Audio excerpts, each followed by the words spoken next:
Patient John Mint. Okay, and then this is the technician. Technician we add through here.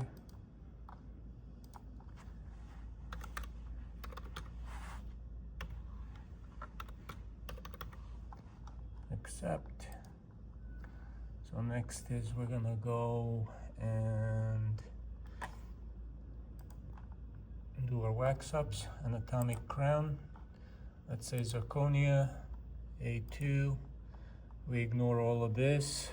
We go to copy and mirror. It's the easiest. Pull to margin. This will give you, it will pull it exactly to the margin when you're done with your stuff. And with the tooth placement. Then you say okay. Then you can go here. Obviously you can set this to universal or whatever you need to. And you go here, this is number 3. You hit Control and click, and this will automatically copy these settings to this tooth up here. You can set it here, and then you still have to set it in the design program as well. Here, if you set it, you go to settings, FDI right now, you set it to universal, you click save.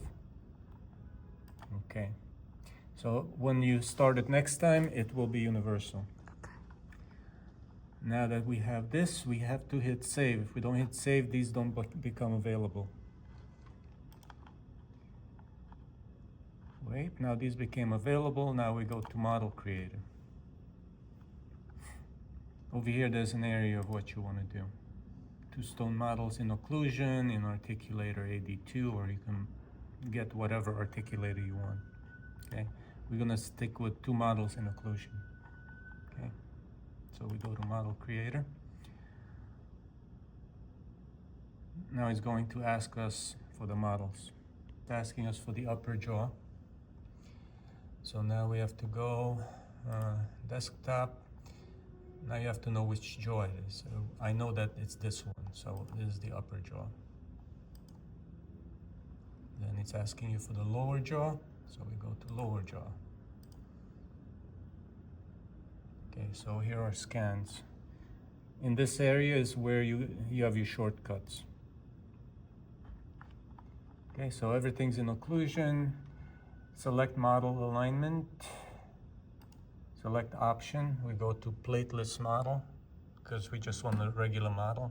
All of these you can set it for different articulator plates and everything, so you can automatically just click it on.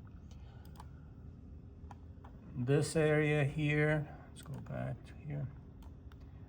These are your thickness of your models. It's adjusted here. Drain hole intervals, that's for printing, so it can drain the uncured resin from the inside of the model. We don't have to really do anything here since we're not printing or anything, so we just hit next.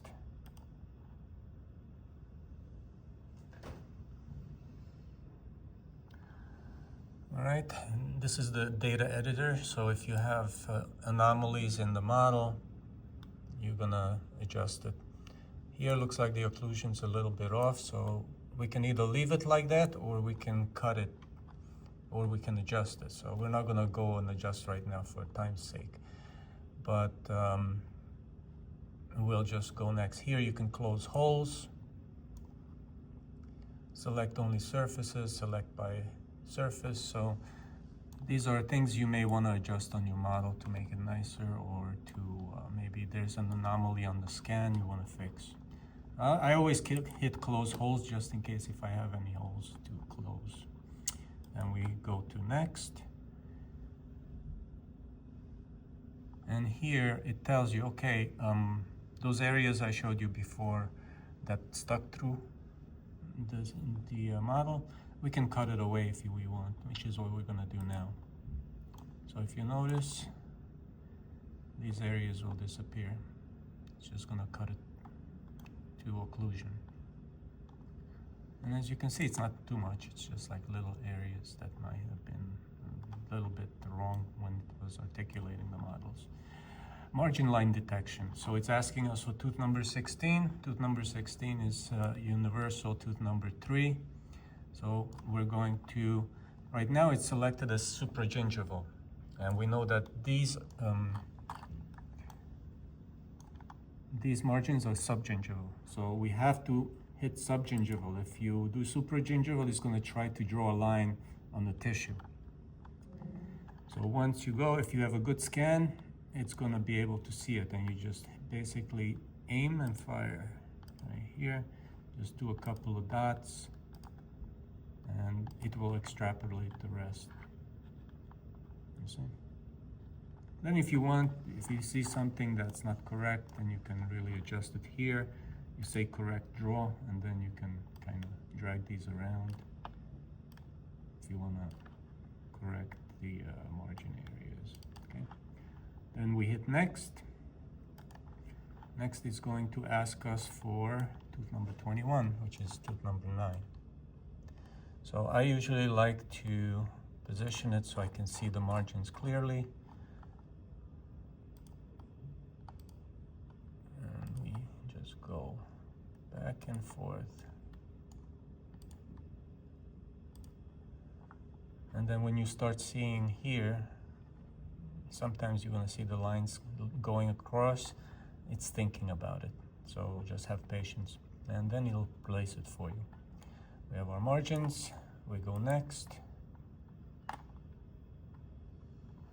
This is where which teeth do you want removable? Usually it automatically sets it when we have a simple case. In other cases, you may want to mark it as removable. Like if you want to be able to adjust the adjacent teeth correctly, you may want to be able to remove one of these teeth so that you can adjust just one contact. But, you know, for simplicity's sake, we'll just leave these two removable. And we'll go next. And here, it gives you a basic draw angle for the crown. So you have to think about the dentist, see which way he's going to place these crowns, and we can adjust this angle to where we need it to be. You can do like maybe a long axis of the tooth, or you can set the long axis by just positioning the model and hitting set from view, and then it will automatically do it. But these teeth are not necessarily correct, and I'm not sure right now how to make it separate. So we can just adjust this to go straight up and down, because that's the way the dentist is going to place the crown. So this way the program will take into account the parallelism of the adjacent contacts. And after this, we just hit create model. So it's gonna create the dies, obviously. You have to make sure that your die placement that we just set before are set in the correct angle so that these are not too far forward. Because if they are, the model is going to be too thin here. So automatically the program is going to make this area really thick to give you enough material. But we placed it lingual enough, so as you can see, it actually did a good job in placing those dies. Then the next is going to ask you for the angle of the lower. How do you want to place the lower? So this basically has to do with occlusion, up and down occlusion. So I usually leave it straight, just so everything is nice, it looks nice. Here we can adjust the die ditching as well. So we can adjust the ditch and the ditch depth. So the ditch width here and the ditch depth there. So how deep do you want it to go? And then we hit next, and it's going, your models are going to be there.